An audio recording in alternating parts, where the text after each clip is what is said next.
ಯಾವುದೋ ಒಂದು ಪರೀಕ್ಷೆಯಲ್ಲಿ ನಾನು ಫೇಲ್ ಆಗಿರಬಹುದು, ಜೀವನದಲ್ಲಿ ಅಲ್ಲ.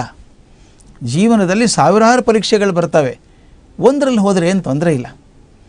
ನನ್ನ ಭವಿಷ್ಯ ಯಾರ ಕೈಯಲ್ಲಿದೆ? ಈ ಪರೀಕ್ಷೆಯಲ್ಲಿದೆಯಾ, ಎಲ್ಲಿದೆಯಾ ನನ್ನ ಭವಿಷ್ಯ ಎಲ್ಲಿದೆ ಅಂತ ಪ್ರಶ್ನೆ ಬರ್ತದೆ. ನಿಮಗೊಂದು ಸಣ್ಣ ಘಟನೆ ಹೇಳಬೇಕು.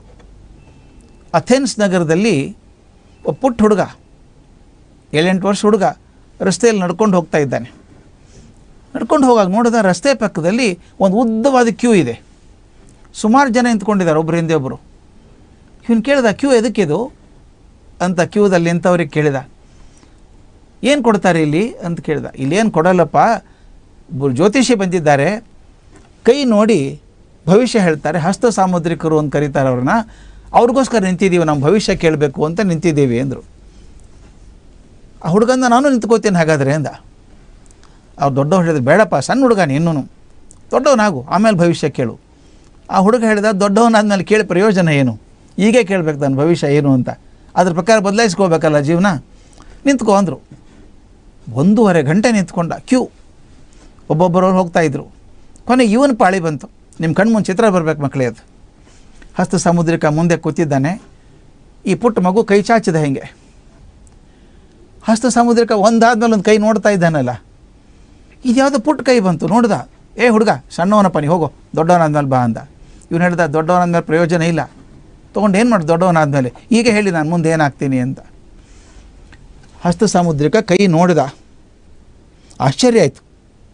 ಆ ಕೈಗೆಲ್ಲ ಪುಡಿ ಹಚ್ಚಿದ, ಏನೋ ಚೆನ್ನಾಗಿ ಕಾಣಿಸ್ಲಿ ಅಂತ ದಿಟ್ಟಿಸಿ ನೋಡ್ತಾ ಇದ್ದ. 5 ನಿಮಿಷ ನೋಡ್ದ.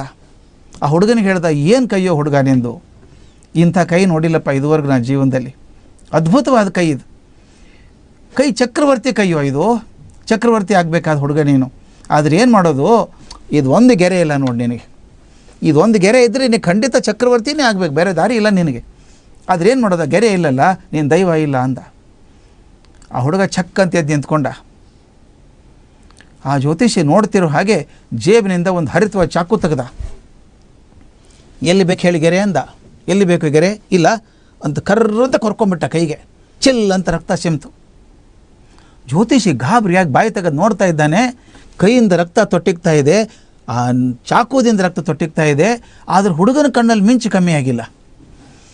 ಅದನ್ನು ನೋಡಿ ಜ್ಯೋತಿಷಿ ಹೇಳಿದ್ದಂತೆ, ಮಾರಾಯ ನಿನ್ನ ಮನಸ್ಸಲ್ಲಿ ಆ ಗಟ್ಟಿ ತೀರ್ಮಾನ ಇದ್ದರೆ, ಛಲ ಇದ್ದರೆ, ನೀನು ಯಾವ ಗೆರೆನೂ ಬೇಕಾಗಿಲ್ಲ, ಚಕ್ರವರ್ತಿ ಆಗ್ತಿ ಹೋಗು ಅಂದ.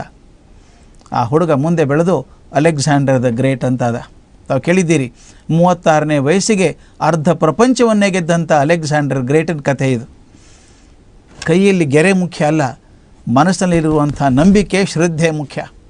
ನಿಮ್ಮ ಮನಸ್ಸಿನಲ್ಲಿ ಶ್ರದ್ಧೆ ಇದೆಯಾ, ಗಟ್ಟಿ ಚೆನ್ನಾಗಿ ಮಾಡಬೇಕು ಅಂತಿದೆಯಾ, ನೀವು ಪ್ರಯತ್ನ ಮಾಡಿ, ನಿಮ್ಗೆ ಆಗದೇ ಇರುವಂಥದ್ದು ಯಾವುದೂ ಇಲ್ಲ, ಖಂಡಿತವಾಗಿಲ್ಲ. ತಾವೆಲ್ಲ ದಯವಿಟ್ಟು ಮಕ್ಕಳು ಶಿಕ್ಷಕರು ಸಹಾಯ ಮಾಡಬೇಕು ಅದಕ್ಕೆ. ಅಬ್ರಹಾಂ ಲಿಂಕನ್ನ ಜೀವನ ಚರಿತ್ರೆ ಹೇಳ್ಕೊಡ್ಬೇಕು ಮಕ್ಕಳಿಗೆ. ಕುರಿ ಕಾಯೋ ಹುಡುಗ ನಿಂತ್ಕೊಂಡವನು, ಶಾಲೆಗೆ ಹೋಗಲಿಲ್ಲ, ಯಾವುದೋ ಒಂದು ಕೋರ್ಟ್ ಕೇಸ್ ನಡೀತಾ ಇತ್ತು, ಹೋಗಿ ನಿಂತ್ಕೊಂಡ್ಬಿಟ್ಟ, ಕೇಳ್ತಾ ನಿಂತ್ಕೊಂಡ. ಆ ವಕೀಲ ವಾದ ವಿವಾದ ಮಾಡೋದು ನೋಡ್ಕೊಂಡ, ಅವನಿಗೆ ಹೇಗೆ ನಡ್ಕೋಬೇಕು ಅಂತ ಗೊತ್ತಿಲ್ಲ. ಏನು ಚೆನ್ನಾಗಿ ಮಾತಾಡ್ತೀವ ನೀನು ಅಂದ್ಬಿಟ್ಟ ಕೋರ್ಟಲ್ಲಿ. ಜಡ್ಜ್ ಹೊರಗೆ ಹಾಕ್ರಿ, ಇವನ್ನ ಮಾತಾಡೋಕ್ಕೆ ಬರಲ್ಲ ಇವನಿಗೆ ಅಂದ. ಎಷ್ಟು ಸಲ ಜೀವನದಲ್ಲಿ ಫೇಲ್ ಆದದ್ದು ಗೊತ್ತಾ ಅಬ್ರಹಾಂ ಲಿಂಕನ್?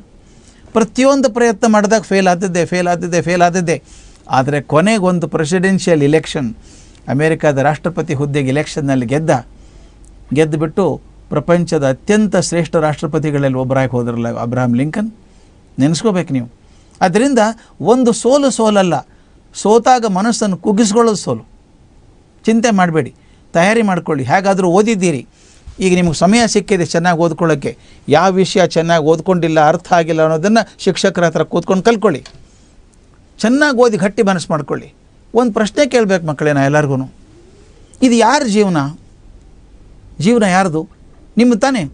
ಹೌದು. ಸ್ವಂತದ್ದೋ ಬಾಡಿಗೆದೋ? ಸ್ವಂತದ್ದು ತಾನೇ ಜೀವನ. ಅದನ್ನು ಹುಷಾರಾಗಿರ್ಬೇಕಪ್ಪ ನಾವು. ನಮ್ಮ ಸ್ವಂತದ ಮನೆ ಅಂದರೆ ಏನು ಮಾಡ್ತೀವಿ ಗೊತ್ತಾ?